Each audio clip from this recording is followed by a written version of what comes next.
ഇത് എത്ര മണിക്ക് സംഭവം നടന്നു? 10-10:30 ആവും. എന്നിട്ട് ഞാൻ ജംഗ്ഷനിൽ പോയിട്ട് എല്ലാവരുടെ അടുത്തും അന്വേഷിച്ചേ ഈ കാറിന് ആരെയും കണ്ടാന്ന് പറഞ്ഞപ്പോൾ ആരും കണ്ടില്ല എന്ന്. അതെന്താ അവിടെ എല്ലാവരും കണ്ണു നോവാ? ഇവിടെ ജംഗ്ഷനിൽ കൂടെ ഒരു കാർ പോകുമ്പോൾ ആളുകൾ കാണണ്ടേ?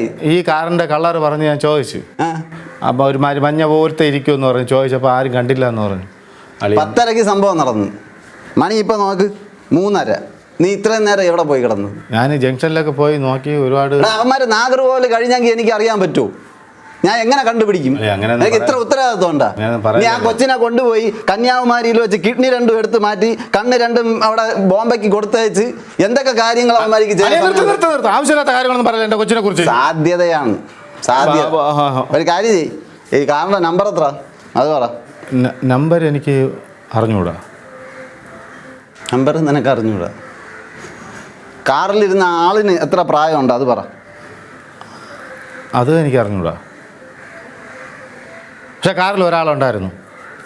2 പേരുണ്ടായിരുന്നു. 2 പേരല്ല, ഒരാള്. 2 പേരുണ്ടായിരുന്നു. ഇല്ല മോളെ, ഒരാളെ ഉണ്ടായിരുന്നുള്ളൂ. ഞാൻ കണ്ടത് 2 പേരുണ്ടായിരുന്നു. ഇതാടങ്ങനെ തൊട്ടിയും കയറും കിണറ്റില്. നീയൊക്കെ എന്തിനടേ? നീയൊക്കെ കണ്ടില്ലേടേ? നീ കൊച്ചിനെ എടുത്തോണ്ട് പോയെന്ന് കണ്ടാ? നീയൊക്കെ കൊച്ചു ബാക്ക് സീറ്റ് ബാക്കിലായിരുന്നു. അത് നീ കണ്ട്. ഫ്രണ്ടില് 2 ആണോ 1 ആണോ നീ കണ്ടില്ല? 2. എടാ എത്ര പ്രായം ഉണ്ടായിരുന്നു? 2 1. നിന്റെ കണ്ണിനല്ല കുഴപ്പമുണ്ടോ? അത് ഇപ്പൊ എവിടെ 2? അയ്യോ മരത്തലേ. അപ്പൊ എനിക്ക് മുഖം മൂടി ഇട്ടിട്ടുണ്ട്, അറിഞ്ഞൂടായിരുന്നു. നീ മുഖം മൂടി വെച്ചിരുന്ന? ഞാനില്ല, അവന്മാര് മുഖം മൂടി ഇട്ടിരുന്നു. 2 പേരും ഒന്ന് മുഖം മൂടി എടുത്തോണ്ട് പോയി.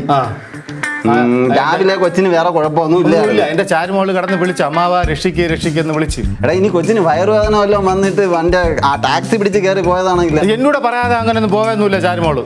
എടാ വയറുവേദന വരുമ്പോ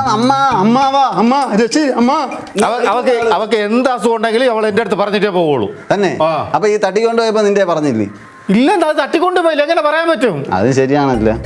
നീ ഒരു കാര്യം ചെയ്യ്, പോലീസ് സ്റ്റേഷനിൽ ഒരു പരാതി കൊടുത്തിട്ട് ഞാൻ എന്റെ രീതിക്ക് അന്വേഷിക്കാം. കിട്ടുമെന്നൊന്നും ഉറപ്പില്ല. പോലീസ് സ്റ്റേഷനൊന്നും ഞാൻ പോകില്ല. മറ്റേ വേണ്ട അവിടെ പോലീസ് അവൻ ശരിയല്ല. എടാ അവൻ അവിടത്തെ കോൺസ്റ്റബിൾ അല്ലേ? നീ SI പോയി കാണ്. ഇല്ലെങ്കിൽ ഒരു കാര്യം ചെയ്യ്, അഗ്നി പത്രത്തിന് നാണക്കേടാണ്. നീ ഇനി അവിടെ പോയി കഴിഞ്ഞാൽ നീ ഒരു കാര്യം ചെയ്യും, ഒരു 5000 രൂപ തന്നിട്ട് പോ. ഞാനൊന്ന് അന്വേഷിക്കാം, എൻ്റെ നെറ്റ്വർക്ക് ഒന്ന് നോക്കട്ടെ. അളിയൻ്റെ നെറ്റ്വർക്ക് എത്രത്തോളം ഉണ്ടെന്ന് എനിക്കറിയാം. ഞാനും കൂടെ ചേർന്നിട്ടാണ് ഈ സ്ഥാപനം ഇത്രയും വളർത്തി ഇത്രയും എത്തിച്ചത്. നീ വളർത്തി? നീ വളർത്തിയ വാക്ക് പറയല്ലേ, നീ തളർത്തി. എവിടെ തളർത്തി? അത് എന്നടാ ഇവിടെ ഈച്ച അടിച്ചിരിക്കണ. ഇവിടെ തമിഴ്നാട്ടിൽ ഓരോ ഡയറക്ടറിനെ വിളിച്ച് ഞാൻ ഓരോ പടങ്ങൾ പിടിച്ചോണ്ടിരിക്കേണ്ടി വരും. എന്നെ പോലുള്ളവൻ വരുമ്പോൾ 5000 രൂപ ഒരു ഇങ്ങനെയുള്ള ഒരു കാര്യത്തിന് കേൾക്കുമ്പോൾ ഈച്ച അടിച്ചിട്ടായിരിക്കും. പിന്നെ നിന്റെ കൊച്ചിനെ തട്ടിക്കൊണ്ട് കണ്ടുപിടിക്കണ്ടേ? കണ്ടുപിടിക്കണം. അതിന് 5000 രൂപ വണ്ടിക്ക് എണ്ണ അടിക്കണ്ടേ? അതിനിപ്പോ 12 മൈലേജേ ഉള്ളൂ. ഞാൻ അങ്ങനെ ഉരുട്ടിക്കൊണ്ട് പോകും. ഞാൻ ഒരു 500 രൂപ തരാം. 500 രൂപ നിന്റെ കുഞ്ഞമ്മയ്ക്ക് കൊണ്ടുപോകും. പോ കഴിഞ്ഞ് 500 രൂപ വിളിച്ചോണ്ട് പോവാച്ചേ. ഇത് ഞാൻ എടുക്കില്ല. എന്റെ ഒരു കൊച്ചിന്റെ കാര്യമെന്ന് പറഞ്ഞപ്പോ നിങ്ങൾക്ക് 5000 രൂപ വേണം അല്ലേ? വേണം. ഞാനേ ഇതുപോലെ ഒരു ഓഫീസ് ഇതുപോലത്തെ പറട്ട കസേരല്ല, നല്ല 1ാം തരം കസേര എടുത്തിട്ട് ഞാൻ അപ്പുറത്തിടും. നോക്കിക്കോ, ഞാൻ കാണിച്ചു തരാം. മോളെ കൊണ്ട് പോ. ഞാൻ ഇന്ന് 2 അറിഞ്ഞിട്ടേ.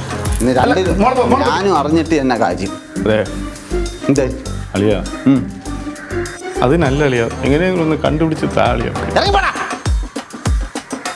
ഇറങ്ങി. ഓണത്തിന് ഞാൻ പ്രതിജ്ഞ ചെയ്തതാണ്, ഇനി ഒരു കേസും ഓസിന് എടുക്കൂല. അല്ലെങ്കിൽ മുടിഞ്ഞ് ഇവിടെ കുത്തുവളർത്തിരിക്കാൻ ഇതൊന്നും ആക്കൂല. പോടെ.